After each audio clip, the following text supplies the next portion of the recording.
Muitas famílias, na nossa geração, têm sido literalmente destruídas e não necessariamente o problema foi uma briga emocional ou um problema financeiro. Muitas vezes foi algo espiritual que eles não souberam identificar. A senhora acredita que pode haver algum tipo de destruição na nossa vida natural por causa de confusões espirituais? A resposta é sim. E para quem tem dúvidas, leia o livro de Jó na Bíblia. O livro de Jó é uma referência do mundo espiritual entrando no mundo natural para causar morte, roubo e destruição. No livro de Jó conta que, por permissão de Deus, o príncipe das trevas, Satanás, matou os filhos de Jó, destruiu as finanças de Jó e adoeceu Jó. E é possível acontecer isso. O mundo espiritual pode ser conectado com o mundo natural, sim, porque o homem é um espírito. O homem é um espírito. O homem tem uma alma, está dentro de um corpo, mas ele é um espírito, tem um tripé. Corpo, alma e espírito. O que somos, na verdade, a nossa essência é espiritual. Por isso que a Bíblia diz que quando o homem morre, o corpo volta para o pó e o espírito volta para Deus que o deu. De onde ele veio é para onde ele vai.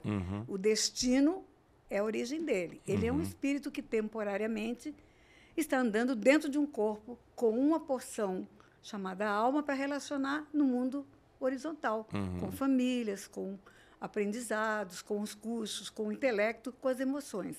Mas o que ele é, a essência dele é um espírito. Então, tudo pode influenciar esse homem porque o mundo espiritual influencia espíritos. E os espíritos influenciam o mundo espiritual.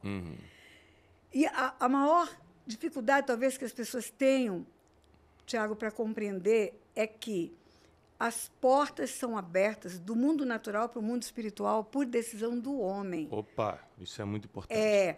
O mundo espiritual é legal, ele não é místico como as pessoas pensam. Ele funciona legal no sentido jurídico. De leis, funciona dentro de leis, dentro de leis. Então, por exemplo, quando Deus cria o homem, coloca na terra para dominar, a terra é mundo natural. Terra não é mundo espiritual. Para dominar, ele dá o direito de governo para o homem. Lá em Gênesis 1:26, também disse, Deus, façamos o homem conforme a nossa imagem, a nossa semelhança.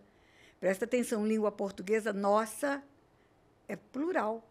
Pai, Filho e Espírito Santo juntos, fazendo o homem para governar na terra. E Deus deu ao homem domínio. Domínio é governo, é gestão. E é como um pai que entrega uma casa para um filho morar. A escritura, o registro de imóveis está no nome do pai. Ele é o dono.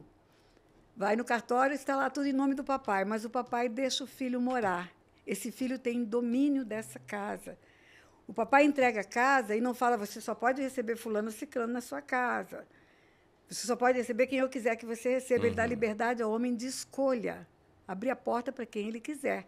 E o mundo natural conecta-se com o mundo espiritual através de portas. Eu, para entrar nesse estúdio, teve que abrir uma porta ali. E eu entrei porque a porta foi aberta, senão eu não entraria.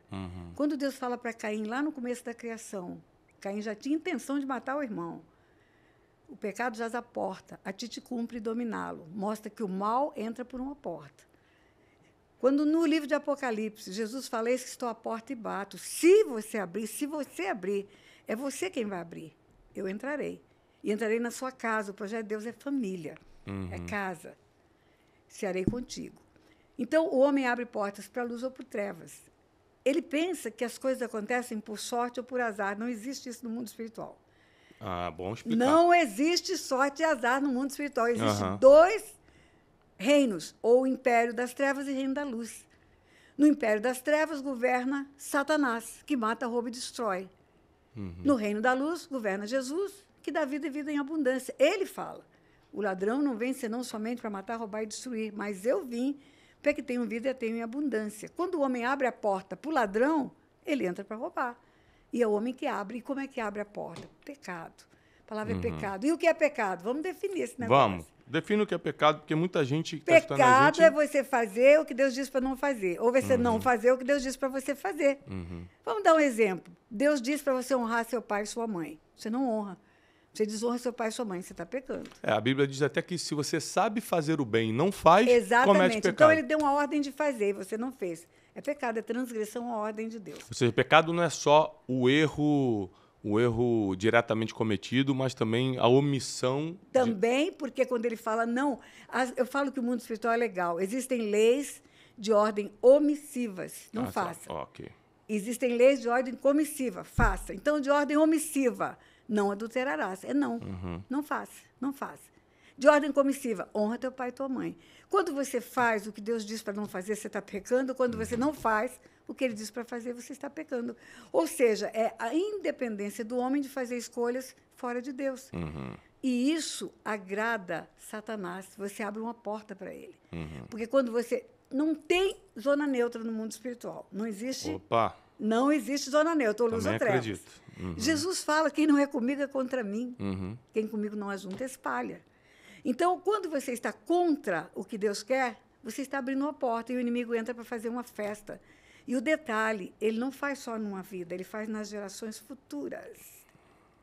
Porque o mundo espiritual é legal e na lei de Deus está escrito: visitarei a iniquidade dos pais nos filhos, até a terceira e quarta geração. Eu quero mostrar algo para você, ouvinte, na palavra, que talvez vá fazer você refletir sobre isto que eu acabei de te contar. Começo do mundo, o homem se perverteu, abriu portas para o inimigo, Deus quis destruir os homens, fez o dilúvio.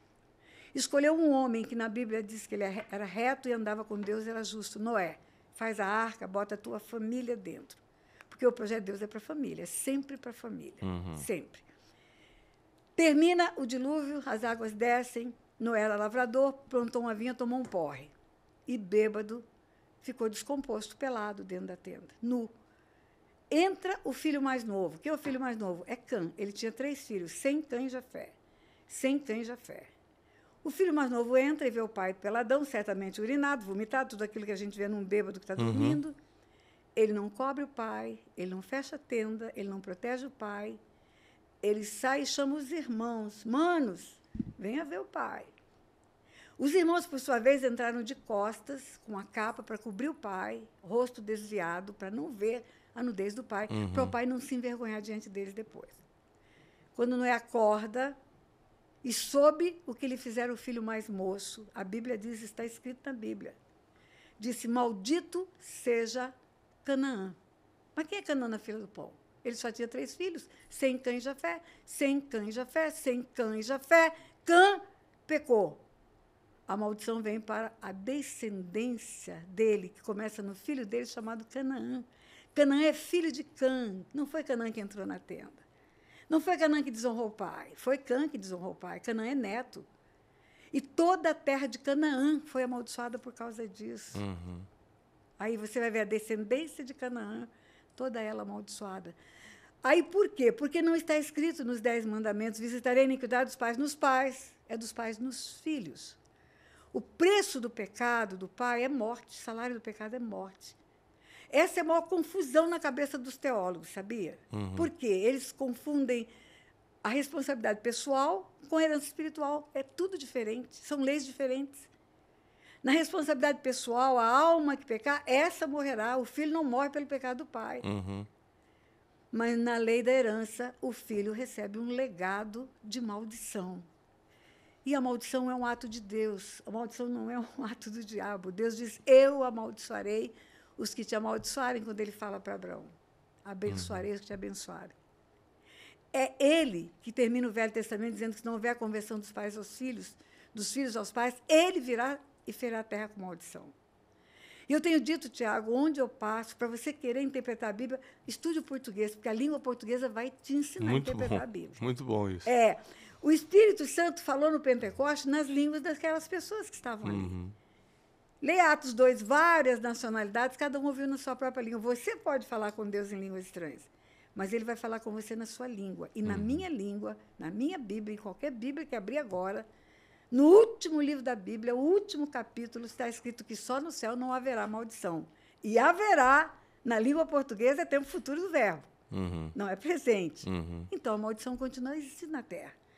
Mas tem solução. A cruz veio para isso. A morte de Jesus na cruz é para perdoar pecados, curar enfermidades, transformar a maldição em bênçãos. Tudo isso Deus nos entrega naquela cruz. Naquela cruz. Eu posso falar dessa cruz para os ouvintes? Por favor. Então, vamos lá. Talvez você nunca tenha ouvido falar dessa cruz. Então, eu vou te contar como é que é. Eu sou juíza. Uma sentença é um ato perfeito e acabado de um juiz. Juiz reto, juiz sério, juiz íntegro. Uhum. Ele vai analisar os fatos, ver provas, tomar testemunhos, depoimentos, aí ele faz uma sentença.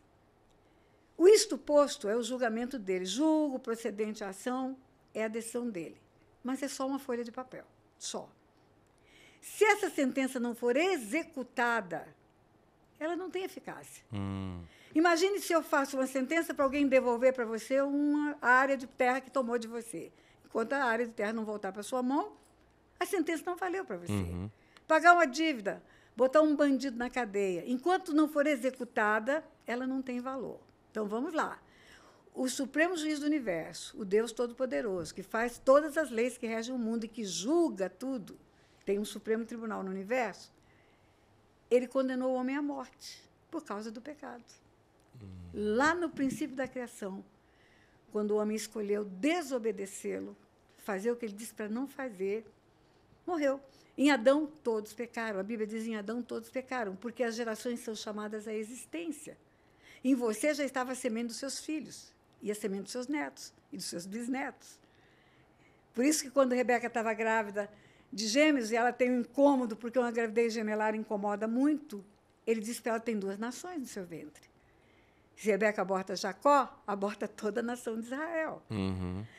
As gerações são chamadas à existência. Então, lá no começo da criação, quando Deus condena o homem à morte, ele condenou toda a humanidade à morte. Toda a humanidade à morte. Todos os homens que foram formados para serem filhos de Deus tornaram-se só criaturas, perderam o DNA de Deus. Todos. A Bíblia fala que em Adão todos pecaram e foram destituídos da glória de Deus. E essa glória é a identidade de Deus, é o DNA de Deus, do Pai, Filho e Espírito Santo juntos. O homem tornou-se só criatura, criatura amada pelo Pai. Por isso que Jesus, na ressurreição dos mortos, reúne os discípulos que sobraram, porque Judas já havia suicidado, e diz, ide por todo o mundo e pregar o evangelho a toda criatura. Quem crer e for batizado será salvo. E quem não crer será criatura condenada. Mas a maravilha desse amor de Deus pelo homem é que, quando ele bateu o martelo, condenou o homem à morte, toda a humanidade à morte, ele já arrumou uma solução. Ele arrumou um substituto para executar, para não precisar executar o homem. A cruz é a execução da sentença que matou toda a humanidade. Jesus foi para aquela cruz para eu e você não irmos. A sentença que mata o homem teve execução. E a execução foi na cruz. E um juiz não pode botar 2 homens na câmara de gás pelo mesmo crime. Uau. Ou Jesus morre por você, ou você morre por você. E a salvação do homem é por Jesus. Ele tem que receber Jesus. Ele é o único caminho que vai levar ao Pai, vai levar a voltar a ser filho de Deus. Por isso ele fala, eu sou o caminho, o artigo masculino definido singular, não é um. Eu sou o caminho, a verdade e a vida. Ninguém vem ao Pai senão por mim. Naquela cruz, a sentença de morte foi cumprida? Foi. Foi eficaz a sentença? Foi. Só que eu fui substituída por alguém que riscou a minha dívida. É como se eu estivesse indo para a forca ou indo para a decapitação e ele entrasse na minha frente e falasse, pode sair, eu morro no teu lugar. Por isso, só Jesus salva. Assista o filme do Mel Gibson, Paixão de Cristo, porque Deus usa tudo. Usa cavalo, mula, Hollywood, usa tudo. É verdade. Para contar a verdade que ele quer contar. Quem que está na filme. cruz? Quem que está naquela cruz? Quem? Quem que está naquela cruz? Nenhum dos líderes, dos ícones das religiões estão lá. Só ele. Só ele salva. Só ele é o caminho que leva ao Pai. Por isso, as pessoas deveriam ler todos os textos de um determinado assunto, porque um texto fora do contexto dá pretexto para heresia. Aí, Deus amou o mundo de tal maneira que enviou o seu Filho unigênito para que todo aquele que nele crê não pereça, mas tenha a vida eterna. Sabe de cor e salteado, bota no carro, bota no espelho, continua a ler o texto. Ele veio para salvar o mundo, não para julgar, porque o mundo já está julgado, está escrito. Já está julgado. Aí, como que termina João 3, versículo 36? Quem crê no Filho tem a vida eterna. Quem não crê, quem é rebelde contra o Filho, sobre ele permanece. Permanecer é continuar. Língua portuguesa. Permanece a ira de Deus, a justiça de Deus. Ou eu recebo Jesus, recebo o sacrifício dele, receba essa dádiva que Deus dá para a humanidade, de não condenar o homem à morte, mas condenar o seu próprio filho, que porque tinha em si a dualidade de ser Deus e homem ao mesmo tempo, porque se fosse Deus, na cruz não doeria nada. Ele tinha que vir como homem, vir em carne, nascer de mulher, ter sangue, ter carne, ter alma para sofrer. Quando Jesus chora no Getsemane, ele fala, minha alma está triste até a morte. Deus deu a ele a tridimensionalidade do homem, corpo, alma e espírito, para ir para a cruz, para ser humilhado, para sofrer pela humilhação, para ser rejeitado, para sofrer tudo que o homem sofre, para poder substituir o homem.